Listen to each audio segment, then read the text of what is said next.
Welcome to the Sales Pulse podcast. I'm Marla Koupal, the Sales Conversation Architect. Today we're continuing our series on the architecture of buying conversations.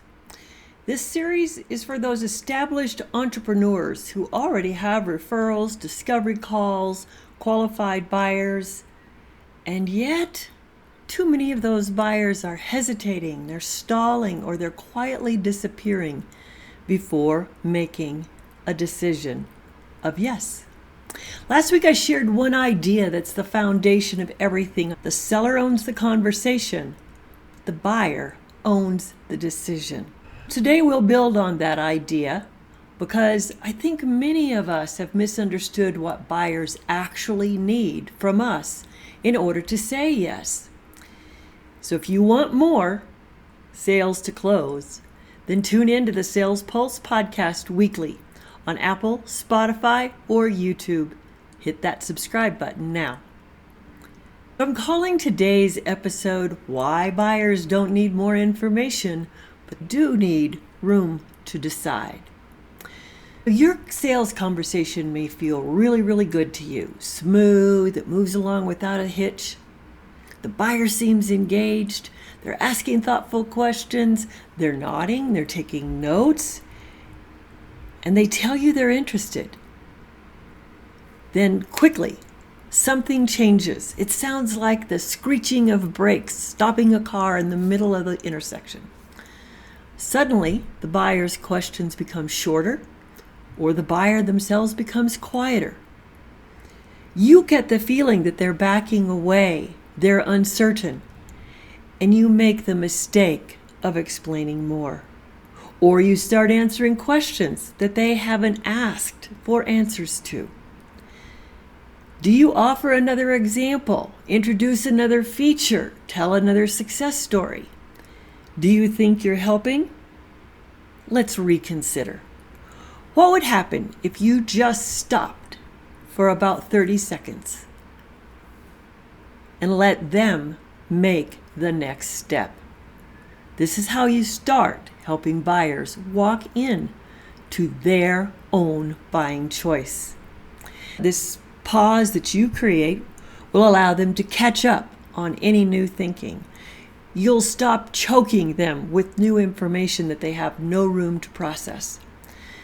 Different buyers sort information differently at various paces. How they organize their brain and their clutter is really something that you want to pay attention to, and only the pause can help that.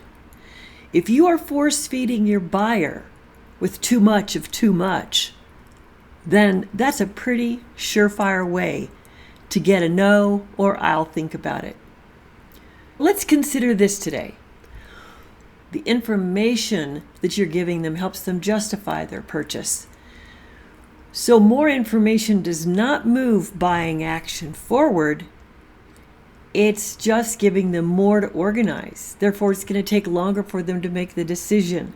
They're trying to build a relationship to old thoughts they had, to the old information and where there's a disconnect.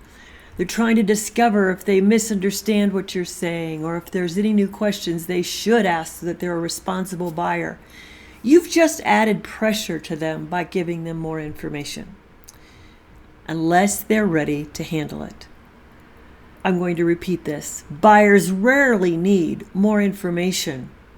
What they need is a comfortable buying space, one that lets them sort, absorb, discuss, and question and think out loud without the seller ever assuming that any of their questions are objections.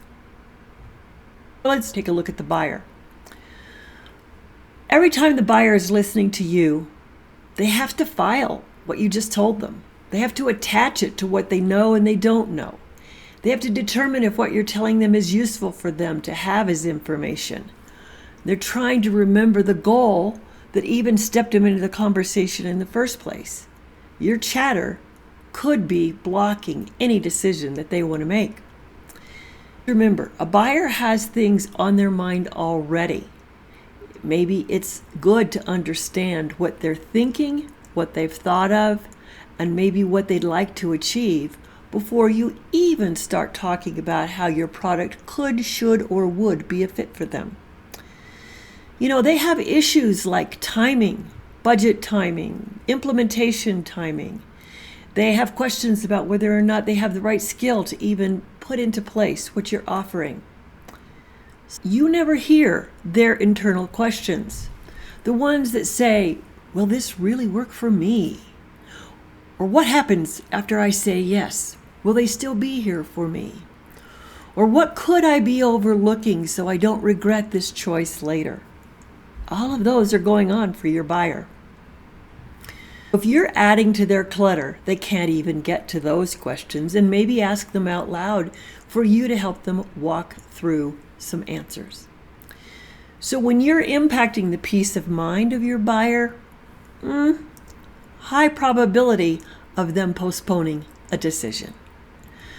More information just creates more work for your buyer. Here's what sellers often miss when they're self-observing and they're learning how to present better and have an improved sales conversation. Many sellers have not paid attention to the fact that this buyer's silence makes them nervous. Or they jump to conclusions all the time that something's wrong or they didn't say the right thing. Or you jump in with what you think is a solution and they didn't need a solution at all. Or you over-explain, or you reassure unnecessarily, or you try to fill all the silence. Now, those are behaviors you can manage, you can control. Let's look at it this way. What if the buyer wasn't confused? What if their pause was, they're just thinking? What if they were beginning to imagine themselves using your product, but because you keep talking, they don't have time to do that? Or what if they really felt like they found the solution that was going to help them get the job done? Let them think and talk out loud. Don't assume because they say something that you have to. So last week, if you'll remember, I said the seller owns the conversation and the buyer owns the decision. If the buyer owns the decision, I think you'll all agree with me on that one, then the seller has to be quiet enough and has to have created the buying space in which the buyer can then choose to say clearly yes or no, but at least they made a clear decision. Let's think about your own buying decisions. What was the last significant purchase that you made for your business or for your household or your lifestyle? Did you make the decision because someone gave you 20 more minutes of information? Right. I bet you said no to that one. Or did you make the decision because something finally became clear to you? Well, that's good.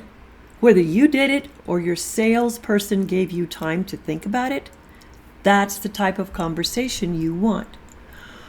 Most of us don't buy because someone talks longer. We buy because we reach a point where we think this makes sense. Ask yourself, do your buyers have time to make a choice when they're in a conversation with you? Do they have time to reflect and determine if what you're offering makes sense for them? This week, I want you to have a couple of observations. The next time a buyer goes quiet in a sales conversation you're having, remember those assumptions you're making and write them down after the call and ask yourself why you have those assumptions in the first place. Don't sit there in a buyer's silence and ask yourself, what are they thinking right now? Let them think and then go back in with an open-ended question. You can simply say, what are you sorting through right now? Or what part of this feels most important to you? You notice those questions don't push the buyer. Instead, they invite the buyer to think out loud and just feel relaxed enough to make a decision. It puts the buyer back in the buying space. And you don't have to do anything unnecessary. Let me recap today. Buyers rarely need more information. They just need more space, more buying space to organize. As sellers, our responsibility isn't to keep talking. In fact, most of us have to learn how to be quiet in a better and more timely manner. Our responsibility is to create a conversation where all pitches are dead and the buyer can think competently enough to make a choice. Start listening to other sales conversations that people are having wherever you are in public, and recognize whether they're creating a buying conversation or they're just living in a full-blown pitch. Buyers don't commit because we impress them. They commit when the conversation helps them understand their best choice. Next week, we'll continue building the architecture of buying conversations by looking at something that costs entrepreneurs thousands of dollars a year in lost sales. We're going to talk about why confidence in a seller isn't what the buyer is looking for.